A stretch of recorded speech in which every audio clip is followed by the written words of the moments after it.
My name is Ben Perrin. I'm an associate professor of biology at Indiana University here in Indianapolis. My research focuses on the structure and function of cells in the inner ear and also how they're able to live for the life of the organism to maintain auditory function or hearing. Although people have been studying hearing loss for decades, it's still unclear why progressive hearing loss happens. And we're focused on one particular pathway that hasn't been well characterized, which involves the loss of these specialized protrusions on auditory hair cells that are called stereocilia. And they're these very delicate and perfectly structured protrusions that do a funny job, which is to convert the mechanical movement of sound into a neuronal signal that your brain can understand. Over time, these protrusions seem to degenerate, and that can be one cause of deafness. So our research is really focused on how to regenerate those stereocilia. And this is a topic that hasn't been addressed because the molecular mechanisms to this point have been really hard to understand.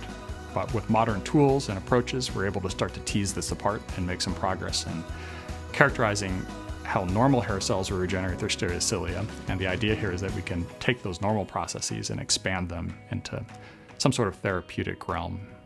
The long-term implications of my research are really, for me, fall into a couple of categories. There's the science side, which I think is really important. We're making fundamental advances in understanding the cell biology of sensory hair cells that contribute to hearing loss.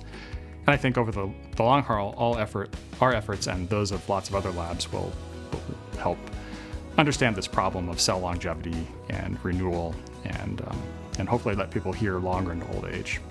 So the science side is one category, but then I think the other long-term implication is really training people, undergraduate students who participate in research, graduate students who are doing the bulk of the research.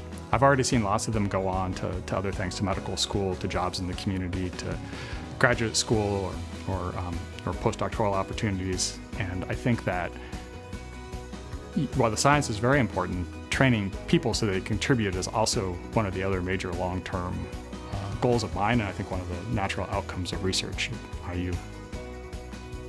My students and I put a lot of effort into our research projects, and we think that the work we do is important for understanding human health, but it's also really nice to be recognized by the IU community and by my peers.